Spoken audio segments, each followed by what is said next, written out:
Okay, so we're going to move into niches now, and the first one I've got is Ganache Parfums Lushious Joe. I feel a bit guilty bringing this one on this list, but I have to because it's absolutely incredible. But I feel a bit guilty because if you don't have this, you won't get it unless you can pick up a partial or used bottle of it, or a decant, for example, because the guy who makes this, this is basically kind of like a very small independent company from California, and he's stopped making it now, so it's essentially discontinued. And I think, I can't quite work out what he's doing with Ganache Parfums, but I think it might be like gone now, and he's sort of making a lot of candles and things like that. But it's a real shame because the Ganache Parfum line was really great, and this in particular is just intensely good. If you're looking for a coffee, I would seriously recommend hunting this out.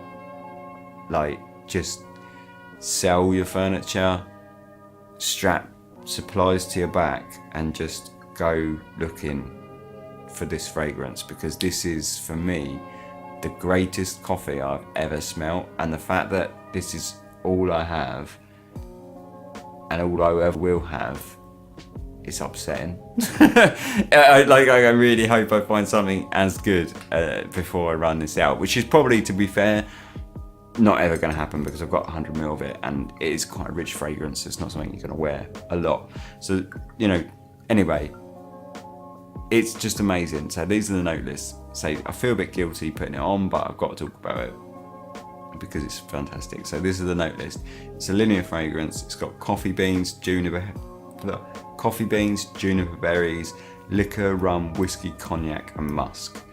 And that really is transparent. Like, it's incredibly coffee straight off the bat, and it's a rich, dark coffee. It's not cappuccino. It's not kind of a soft, creamy, vanilla-y coffee. This is rich, dark coffee bean, like roasted coffee beans, and it's just gorgeous.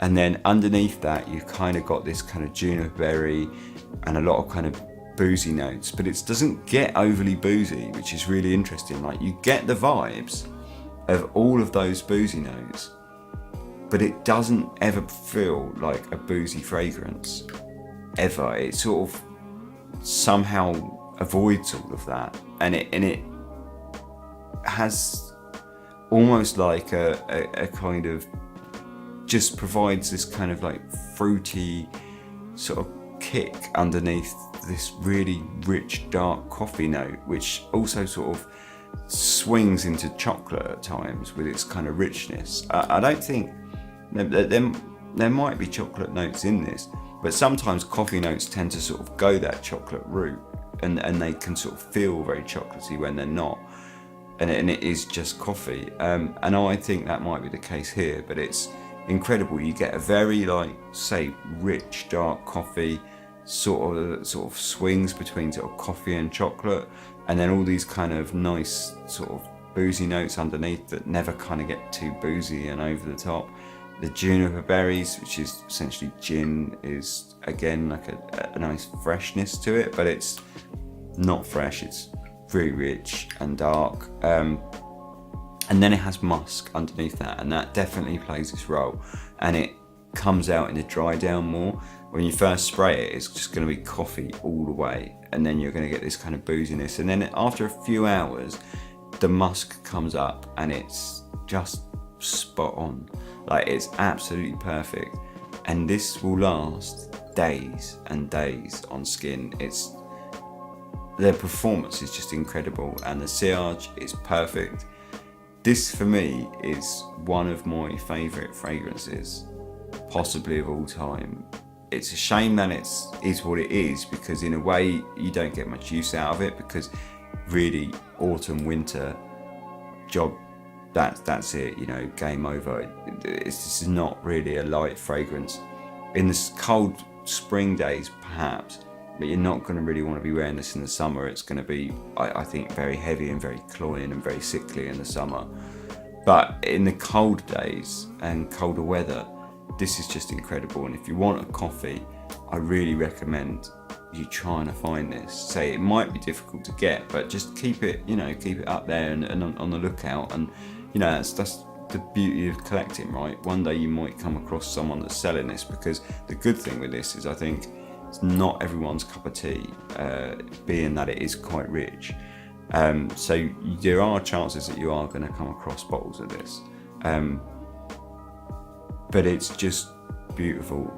The ingredients in it are fantastic. They're just very natural, very like the coffees are all absolutes, I believe, and it's just gorgeous. It smells like what it's meant to smell like, and there's no plastic in it to it or sort of syntheticness to it. It's very, very natural smelling and very rich. It's just gorgeous.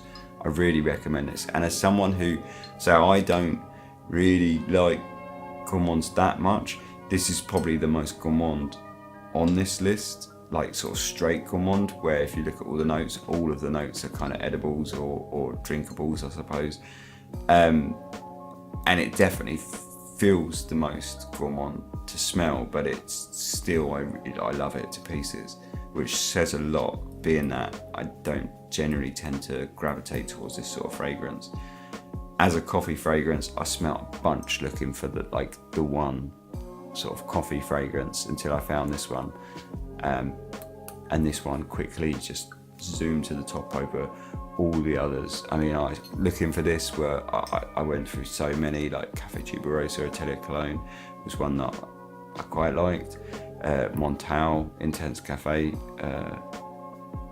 didn't really feel like that was very much coffee, but I mean, I could list them for days, but I looked for a lot before I found this, and this for me is top of the coffee pile. It's just beautiful. It's just absolutely gorgeous fragrance. Absolutely love it. Definitely recommend it if you can find it, which I'm sorry for kind of bigging this up and knowing that you're possibly going to struggle. But, you know, as a collector, good luck.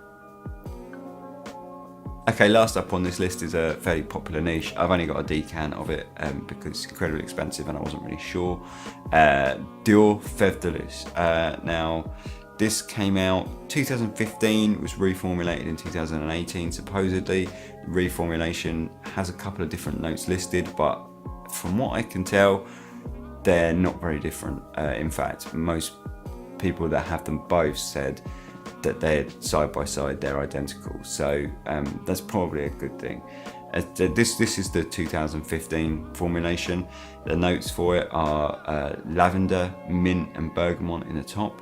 In the middle, sour cherry, freesia and jasmine. And in the bottom, benzoin, caramel, cedar, cocoa, tonka beans, leather, sandalwood, vanilla, milk and praline. Now that's an awful lot of base notes. But I would say that if you kind of kept up with that note listing, that's quite what it is. Now, the really interesting thing with this fragrance for me is the lavender note. Now, I'm not massively into lavender, but when you smell lavender perfumes, they generally tend to focus on the flower, but they ignore the kind of, that they have the kind of greenness taken out of them, that kind of herbal part of the lavender. Whereas Feve Delicieuse, or whatever it's called, I'll just call it Feve from here on, to save me butchering French words. But the difference with Feve is that the lavender in it retains that herbal greenness, and it's a very natural smelling lavender. It's one of the most natural smelling lavenders I think I've ever smelled, and it's possibly because lavender as a smell is not that attractive. Like when you take the whole thing and you've got that kind of green note, it's quite astringent. It's quite sort of sharp herbal, and I think that's possibly why it's often removed, or sort of not the focus of a lavender note. But in this one, it almost is sort of right up there. But I really like it in this. I think that's what makes it interesting. So when you first spray it, that's what you're going to get, I find, is quite a sour cherry. Say this, it's listed as sour cherry, and I'd go along with that. It is quite sour. and this lavender note, and that's kind of what I get with a kind of bergamot. I don't really get the mint personally. For me, I get bergamot, lavender, and cherry.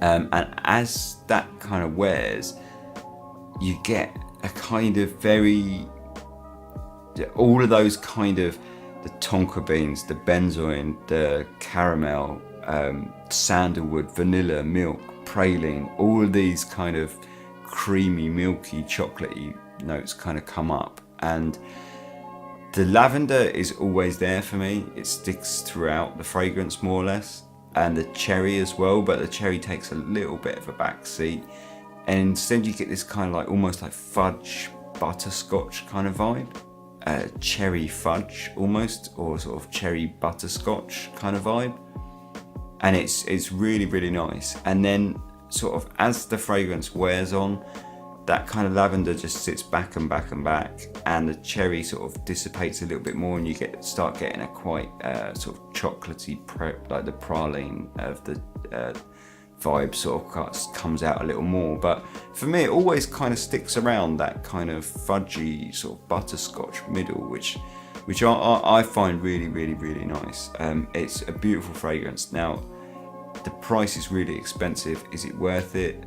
I don't think so. I probably wouldn't buy a full bottle. I probably will continue to buy decants as time sort of goes on. I like when this runs out, I'll probably replace it. But when it runs out, I don't know, because I don't get a lot of wear out of it. Because again, this is one for the cold days really only. It's again, I think all of these. Again, this one entirely unisex. But yeah, I don't think I would spend £200 for the full bottle, because the full bottle is quite big. If you're a collector of bottles, you'll probably want it. I don't necessarily care about bottles too much, so I'm not that fussed, which for me means it's just not really great value, because they're quite large bottles, and I can't ever see myself getting through that much of this fragrance. But that's not to slag it off, say, because when I ran out of this decant, I'll probably search out another one almost immediately, so that I've always got it on my shelf just in case. Say the smell is just beautiful. The notes are just really natural smelling. There's nothing cloying, heavy, synthetic about it. It's all natural. It smells, I mean, it's not all natural, I should wind that back a bit. It smells all natural, and it's just a gorgeous fragrance. I think, say, the butterscotch and the caramel is actually quite unique, especially with that quite astringent lavender in there. I feel like that's something I've not really smelt off them before, and I think it's just a great fragrance. I think it's a beautiful gourmand style fragrance with a really interesting that sort of hint of lavender that is really an interesting note. Whether or not this sounds like, with all those kind of milky notes and things like creaminess and pralines and butterscotch and, you know, vanillas and things like that I mentioned, sounds like it should be like a crowd pleaser. I'm not sure it is, because of that lavender note. I think that lavender note could be a touch polarizing, but for me, it's what makes it, I think, and I think it's what turns it from being kind of run-of-the-mill gourmand with a cherry into something far more above that, and worth the price if you're really into it. I think if you're really into gourmands and you're really into that note listing, I don't think it's a blind buy. I would 100% recommend getting a decant first, but if you're into it, I think you'll really, really like this. I think, say, it might be a little polarizing with that astringent lavender, but I think you're either gonna, I don't think too many people are gonna say, well, this is okay.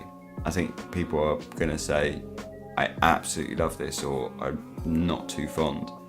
And I think it's that lavender note that does that, but for me, the lavender note absolutely makes it. I think it's gorgeous. Christian Dior Feve Delicieuse, just chuck it in there once more just to mess it up. Really, really good gourmand.